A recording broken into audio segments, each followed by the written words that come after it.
guys, welcome back to History with Missy. I'm your host, Ella Hodge, and before I get started, I have a question. What do you guys think of my headscarf? Seriously. Now, in case you're wondering, I still have hair. I just didn't feel like doing it today. I wanted to do something short.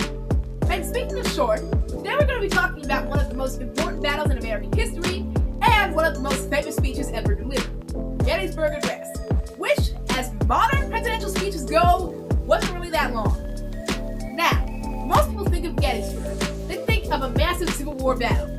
When they think of the Gettysburg Address, they think about Abraham Lincoln standing before a crowd and giving a very short speech.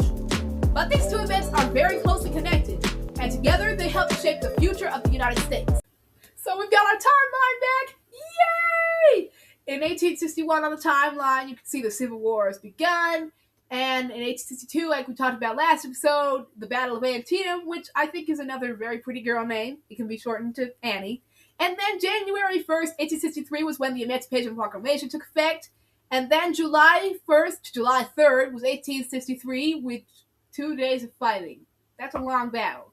The Battle of Gettysburg, and then a few months later, on November 19th, one day before my sister's birthday, was the Gettysburg Address. And then in 1865, the war has ended. There we go. We've got our timeline. I love the new design, by the way.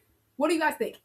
So by the summer of 1863, the Civil War had been raging on for more than 2 years. The Confederate Army of Northern Virginia, commanded by General Robert E. Lee, had won several significant victories, and Lee decided to take the war into the north, into Union territory, leading his army into Pennsylvania. And on the Union side, the Army of the Potomac, commanded by General George D. Meade, moved to intercept it. So, as you probably guessed by now, when two enemy armies have come to the same place, some violence, no, not some, a lot of violence is going to ensue. On July 1st, 1863, Confederate and Union forces met near the town of Gettysburg, Pennsylvania. What began as an unexpected encounter quickly developed into a major battle. And that means blood.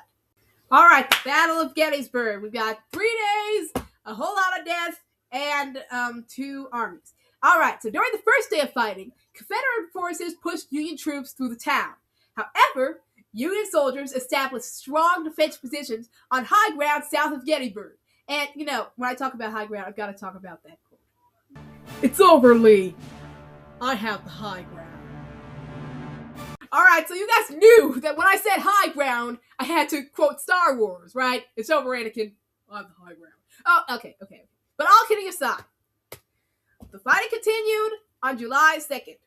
Some of the battle's fiercest combat occurred at places such as Little Round Top, which was a key hill, Devil's Den, the Wheat Field, and the Peach Orchard. Thousands of soldiers on both sides were killed, wounded, or captured as the army struggled for control of key positions. And on July 3rd, Lee ordered an assault against the center of the Union line on Cemetery Ridge. About 12,500 Confederate soldiers advanced across open fields in what became known as Pickett's Charge. The attack was an epic fail. Union army and rifle fire inflicted heavy losses on the advanced Confederates, and survivors were forced to retreat. And, well, the battle was over. What did we learn exactly? All right, don't charge across open fields when people have guns and cannons. All right, so Gettysburg resulted in approximately 51,000 casualties, making it the bloodiest battle of the American Civil War. It was a major Union victory and ended Lee's campaign into the north. Wait a minute. Just doing some math here. If Antietam killed 23,000, then, oh, right. Okay, so Antietam killed 23,000, but that was in one day. Gettysburg killed 51,000, but that was spread out over 2 days. So, I guess when you do the math, Antietam was deadlier. Now, I've got to get my computer cord. I'll be right back.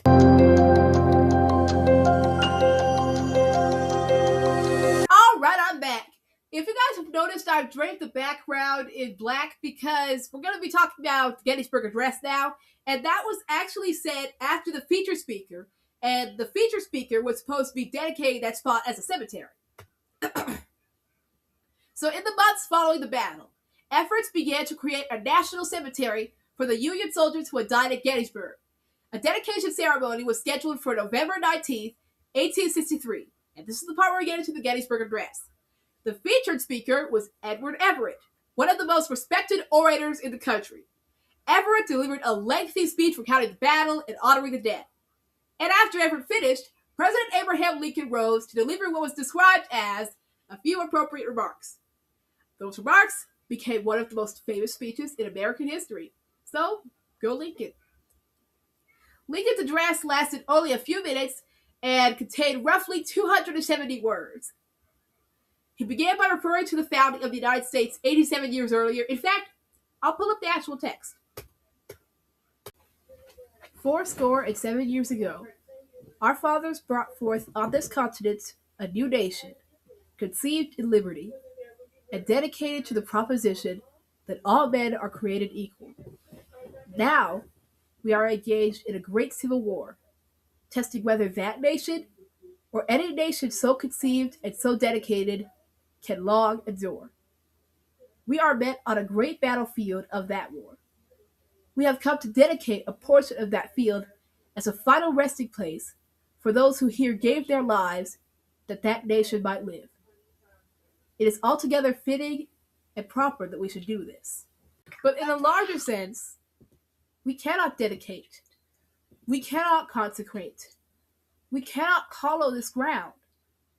The brave men, living and dead, who struggled here, have consecrated it, far above our poor power to add or detract. The world will little note, nor long remember what we say here, but it can never forget what they did here. It is for us, the living rather, to be dedicated here to the unfinished work which they who fought here have thus far so nobly advanced. It is rather for us to be here dedicated to the great task remaining before us, that from these honored dead we take increased devotion to that cause for which they gave the last full measure of devotion, that we here highly resolve that these dead shall not have died in vain, that this nation, under God, shall have a new birth of freedom, and that government of the people, by the people, for the people, shall not perish from the earth.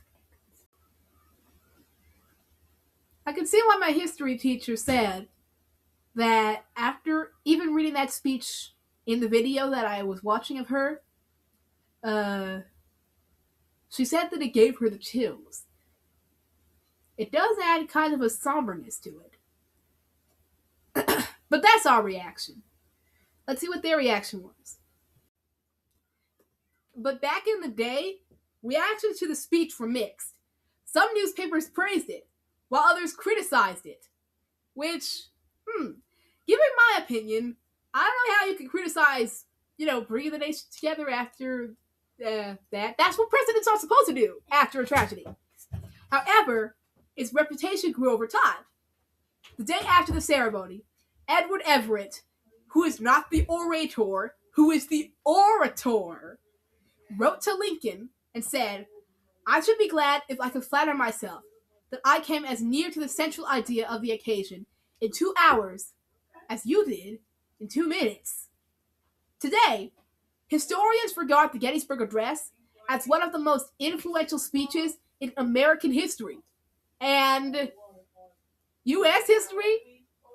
Well, I won't say that. The Battle of Gettysburg marked a major turning point in the Civil War. The Gettysburg Address helped connect the sacrifices made on that battlefield to the nation's founding ideals of liberty, equality, and self-government.